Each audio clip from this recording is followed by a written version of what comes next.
yo, que veo que el tío se va para el coche diciéndome como sé cómo es, ¿yo qué voy a esperar? ¿Que me maten a mí?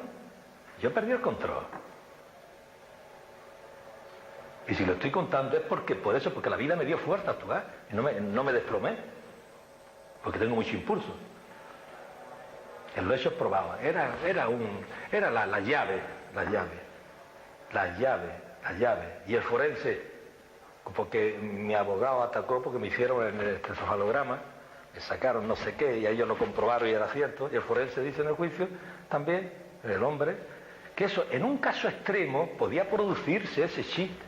Y no es caso extremo, yo pregunto, y no es un caso extremo, que yo llegue a un lugar, que me diga que me van a matar, que veo la pistola, que veo que llega el tío, que me dice que quiere guerra, que se mete en el coche. No es caso extremo eso, pero por Dios, si es que se me va la cabeza, hombre, no es caso extremo. Más extremo que eso, señor No, a pegarme el leñazo. ¿Por qué? Porque soy un empresario de Almería que de la nada he podido triunfar, sin estudios, sin nada. Es el odio que hay en la ciudad de Chica. Esa es la llave del cine moderno. Estoy pagando la llave del cine moderno. La llave del cine moderno la estoy pagando. En estos días se celebran 15 años del fallecimiento de Juan Asensio. 15 años del fallecimiento el pasado 6 de febrero. Y el 1 de marzo, 34 años desde que también muriese su esposa. ¿Qué nos trae esta noche aquí? Pues datos que podrían ser reveladores acerca de las causas del fallecimiento o indicios de por dónde podría ir la autoría del caso. ¿Con quién vamos esta noche a tratar este asunto tan importante que de alguna manera la sociedad almeriense hace 15 años la conmocionó una mañana con los titulares de prensa con la muerte de Juan Asensio? Y es también con Asensio, pero en este caso Antonio Asensio, muy buenas noches. Hola, buenas noches, Antonio. ¿Cómo estás, Antonio? A ver, estoy regular, porque el pasado 16 de febrero, con el triste aniversario del asesinato de mi padre, otra vez un periódico de nivel nacional, influenciado por el mismo personaje, innombrable, vuelve otra vez a echar estiércol sobre la figura de mi padre. Y hoy tengo la obligación como hijo que soy, y porque aparte de eso es que lo quise bastante y lo sigo queriendo, de poner encima de la mesa algunos datos para que la opinión pública, aquellos hombres y mujeres que no vivieron esa etapa, pero que sí la intenta revivir este personaje, este periodista, con invenciones que no tienen nada que ver con la realidad. O sea, ¿entiendes que lo que el periodista dice no se ajusta a lo que realmente ocurrió? No, vamos a ver. He traído aquí un recorte. Esto es Hoy es como charlar a mi padre. Hoy le vamos a dar a mi padre la oportunidad de que se defienda, ya que lleva 15 años sin poder defenderse. Le vamos a dar a mi padre la oportunidad de defenderse. Pero podemos saber, Antonio, perdona, el nombre de ese periodista que, a criterio de Antonio Asensio, no ajusta la pluma a lo que realmente ocurre. El 19 de febrero, le voy a contar una pequeña anécdota, y ahora te voy a contestar, todo el mundo va a saber de quién se trata, pero es que no lo pienso nombrar, porque no se lo merece. El 19 de febrero, como bien he dicho antes, yo me licencié en el cuartel de instrucción de marinería de Cartagena. Y vestido de marinero, me recogió mi madre en la puerta del cuartel y llegué a mi casa. 4 días después, el 23 de febrero, yo estaba en el despacho junto con mi padre y por Radio Nacional, preocupados los dos, escuchábamos ese intento de golpe de Estado que afortunadamente luego fracasó. Y hay un personaje que en ese momento se encontraba en el Congreso de los Diputados, periodista, que escribía en el Alcázar, que una vez que afortunadamente para los españoles y las españolas ese momento de intento de golpe de Estado fracasó, ese personaje luego salió huyendo de Madrid y se refugió en Almería. Y lo vamos a llamar el periodista del 23F. Y ya no tengo nada más que decir porque él sabe ya quién es. Y los que han vivido la historia saben ya a quién me estoy refiriendo. Sin duda que hay gente que lo tiene que saber.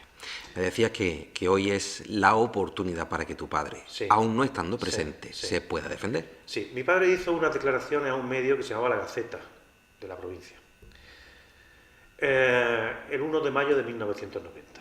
Allí denunciaba a mi padre, tengo aquí el recorte del periódico, allí denunciaba a mi padre un complot. Y voy a describir textualmente lo que se dice en la entrevista. El periodista de La Gaceta le pregunta a mi padre: usted ya denunció en su día un complot para atentar contra su persona, en Motril. Juan Asensio responde: fue en julio del 86 y de él me tenía al tanto mi hijo. Importante. La policía estaba informada y yo llevé por mi cuenta a 2 detectives a Motril. Acudieron 2 personas de Málaga, llamados por el periodista. Una de ellas, un guardia civil, agente del CSI, Grupo Oficial de Inteligencia Militar, que pidieron 10 millones, ojo al dato, pidieron 10 millones por asesinarme. 5 para cada uno. Por indicaciones nuestras, les detuvieron a la salida. Pero cuando vieron a qué cuerpo pertenecía, el del CSI, lo soltaron. O sea, vamos a ver, esto ocurrió en julio de 1986. Y yo le hago una pregunta a la opinión pública. Una persona que es avisado de que hay un complot para asesinarle, ¿cómo tiene que reaccionar? ¿Cómo tiene que reaccionar una persona? Porque aquí no se cuenta nada más que si el mafioso, que si el capo, que si el narcotraficante, y todo eso, vuelvo a repetir, como dije en su día en Interalmería, es absolutamente falso. Es absolutamente falso, y puedo explicar por qué. O sea, si nos circunscribimos a la época y a la etapa a la que se refiere el señor periodista del 23F, que es en la década finales de los 80, ¿cómo es posible que cuando el 13 de noviembre de 1992 un señor llamado Baltasar Garzón, que no es... A ver, que era un señor que venía valiente, por su parte, mucha valentía, venía de poner a buen recaudo judicial a una serie de narcotraficantes, que esos sí lo eran, gallegos. Y viene a Almería a detener a Juan Asensio Rodríguez, amparándose un poco en unas investigaciones que había con respecto a mi padre y en toda la parafernalia que este periodista intentaba achacarle a mi padre. Parafernalia negativa, absolutamente. Y de toda esa detención, lo único que sale a reducir es que efectivamente hubo una reyerta en la que mi padre afortunadamente salió vencedor y hay un súbdito belga llamado Christian Paulin, que es el que fallece. Mi padre decía que en defensa propia, no se pudo demostrar. Los magistrados que lo enjuiciaron dijeron que asesinato, por lo que le cayó una condena de 20 años y más 3 por tenencia ilícita de armas. Y eso es lo único por lo que mi padre lo han enjuiciado. Pero de alguna manera Juan Asensio pagó su pena. Hombre, vamos a ver. Mi padre paga la deuda con la sociedad. Ahí es. Claro, claro. Es que eso es muy importante. Pero es que a lo que vengo a referirme, que para mí es muy importante que quede claro. Si fuera verdad lo que dice el periodista, el juez Baltasar Garzón no solamente hubiera sacado ese tema de esa investigación que vino como consecuencia de esa detención el 13 de noviembre de 1992, le hubiera achacado, le hubiera imputado también a mi padre por los otros delitos que decía el periodista. Nada, de nada, de nada, de nada. Mira, para que entienda el concepto que tenía Baltasar Garzón de mi padre. Mira, al poco tiempo de ser mi padre encarcelado y empezar a cumplir condena en Alcalá Meco, Madrid, yo junto con un amigo de la familia que recientemente ha fallecido, que se llama Pedro Montoya, un excelente abogado, nos acercamos a ver a mi padre y a la salida fuimos a la Audiencia Nacional a visitar a Baltasar Garzón. Yo me quedé en la puerta porque no quería interferir ni positiva ni negativamente en esa conversación que iban a tener. A preguntas de Pedro Montoya, a Baltasar Garzón, según me cuenta mi mismo Pedro Montoya, le preguntó por mi padre, que qué pensaba de mi padre. Y Baltasar Garzón le dijo que toda esa parafernalia, por lo que a él lo habían llamado, no se sostenía, y que mi padre era un pobre hombre, en toda la extensión de la palabra. O sea, Antonio, de alguna manera, tu padre era víctima de un complot. Sí, sí. Y a tu padre se le han achacado una serie de hechos que no ha cometido. No son reales, se han magnificado. O sea, Pero, aquí se movía una piedra y era mi padre el culpable siempre. pero ¿por qué esa intención? ¿O quién podía tener la intención de señalar a Juan Asensio? Mira, si me permite, nos vamos a ir a los años 70, para que entendamos en qué contexto se movió siempre mi padre. El 14 de agosto de 1976, en la noche del 14 de agosto de 1976, en la playa de San Miguel, un chico amigo de la familia, llamado Javier Verdejo, muere como consecuencia de unos disparos que todavía no se ha aclarado si fueron intencionados o no. El caso es que muere y que un guardia civil dispara.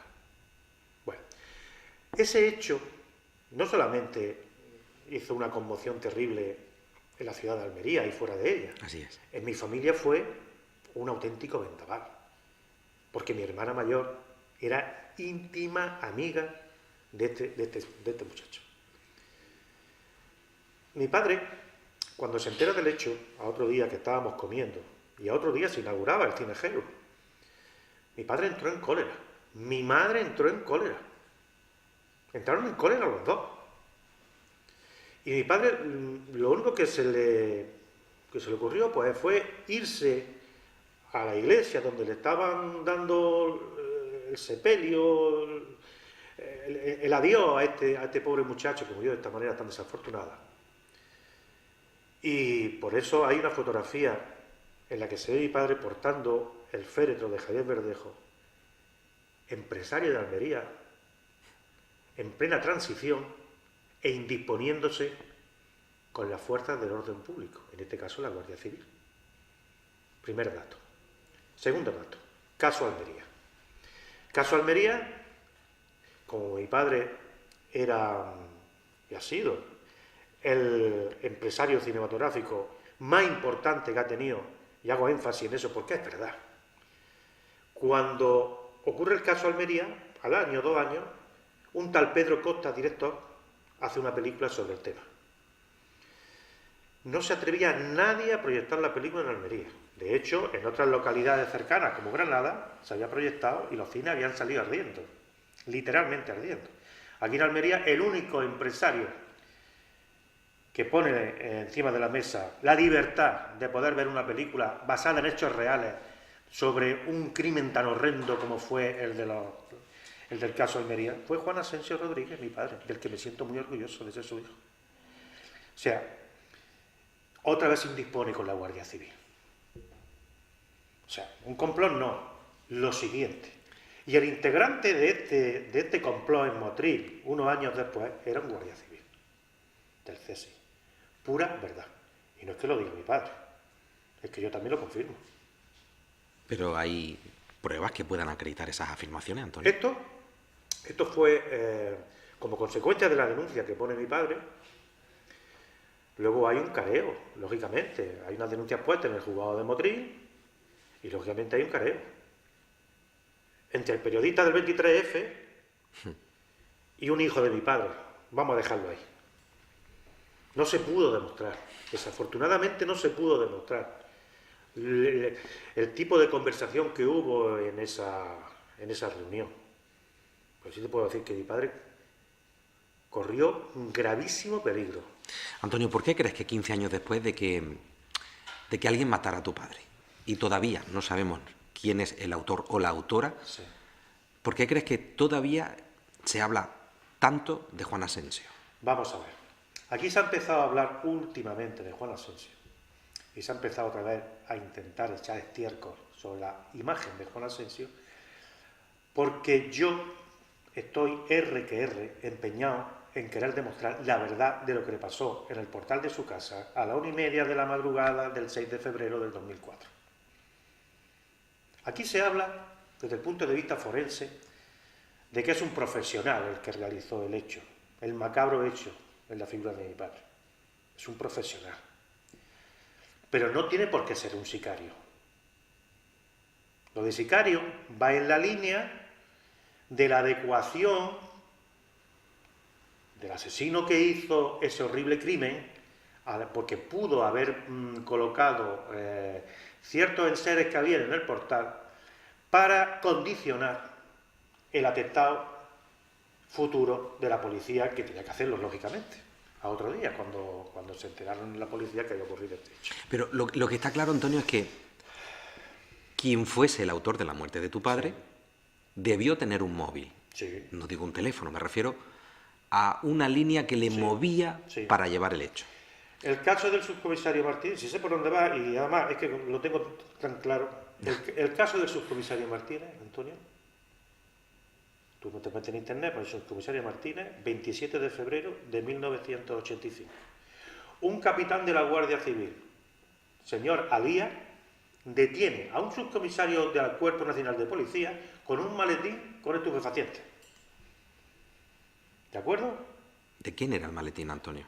El maletín era de un señor que era senador de un partido político, que no viene a cuento ahora, Vale. que ya dejó de ser integrante de ese partido político. ¿Eso es así, constatado? Eso es tal cual. Eso es tal cual. Entonces, alguien del círculo del subcomisario Martínez jamás salió a la luz. Jamás. Pero Antonio Asensio. Pero Juan Asensio sí lo sabía. ¿Y tú, Antonio, lo sabes? Yo sí lo sé. ¿También? Sí. Juan Asensio sí lo sabía. Y Juan Asensio, 19 años después, y nos vamos ya al 2004, Fecha de su fallecimiento. de su asesinato, que está demostrado por el forense y por la forma en que lo hicieron, de su asesinato. No de la ejecución, como quieren dar a entender algunos periodistas. No. Quien ejecuta es el Estado. Cuando existe la pena de muerte, como ley, es el que ejecuta, el Estado. Un señor no puede ejecutar a otro. Un señor puede asesinar a otro, pero no ejecutarlo. Bueno, en este caso, afortunadamente, no hay pena de muerte en España. Por supuesto que sí. Afortunadamente. Pero tú vienes a decir que no fue ejecutado, sino que fue asesinado. Sí, fue asesinado por un señor que estaba temiendo que su carrera de funcionario se fuera al traste. Adiós, estamos afinando la puntería. Sí. Estás dejando... Sí, yo no voy a dar nombres. Yo no voy a cometer el error de dar nombres. Pero desde luego, si algún fiscal me está oyendo, debería de llamarme a declarar y preguntarme de qué estoy hablando. ¿Vale? Porque el caso del subcomisario Martínez es un hecho verídico. Verídico. Que ocurre el 27 de febrero, la detención del subcomisario Martínez por un integrante de la Guardia Civil, ocurre el 27 de febrero del 1985. ¿Vale?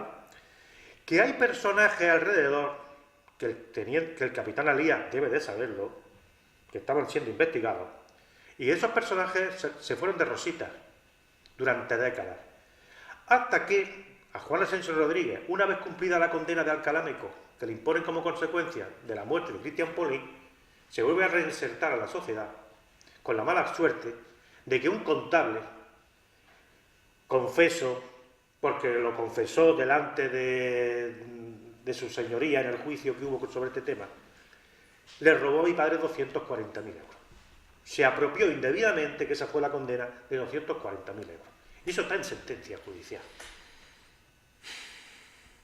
Porque yo he hablado con el abogado que defendió a la masa hereditaria, entre comillas, cuando este juicio. Entonces, lo que quiero decir, que claro, si mi padre tan visceral, porque si mi padre era muy visceral, quien diga que no, miente.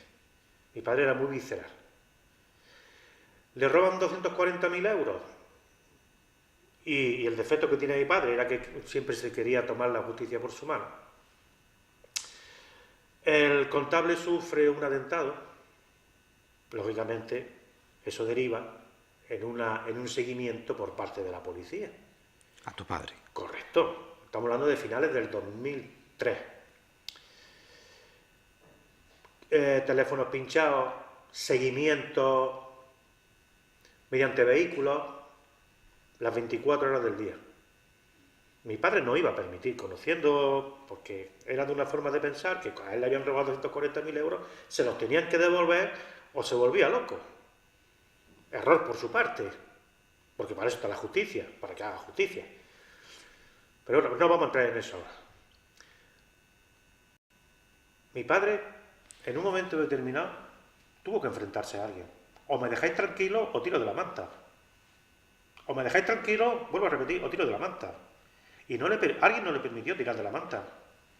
De lo que mi padre sabía de la gente que estaba alrededor del subcomisario Martínez. Pero esa es la pregunta que seguramente... Yo sí sospecho al 99% quién es. Siempre existe una duda. Pero es que esa línea de investigación no se ha hecho. O sea, que estás diciendo que realmente había algo por lo que tu padre podía tirar de la manta. Sí, claro. Algo como para costarle la vida. Claro, es que un señor que está en un cuerpo de funcionario y está siempre vendiendo una imagen ilírica de su forma de actuar en su profesión, y de pronto se le iba a quitar la careta. Entiendo que Antonio Asensio está pensando en alguien, ¿verdad? Sí, perfectamente. ¿Lo has manifestado en alguna ocasión, en público o en privado? En privado sí. ¿Lo has manifestado? Sí, si a mí me pasa algo, eso sale a la luz. Si a mí me pasara algo, eso sale a la luz. Está previsto. Si me pasa algo, sale a la luz. Pero bueno, Antonio, no creo que te pase nada. Bueno, tal como actúan estas personas, en fin, mi padre también creía que iba a ser eterno. Y fíjate cómo lo asesinaron. Un profesional, que no tiene por qué ser un sicario. Un profesional. De 2 disparos certeros. Plan. No tiene por qué ser un sicario. Antonio, es cierto, por lo que he podido saber, que en estos últimos días has podido llegar a tener nuevos datos Sí. acerca de esa investigación. Sí.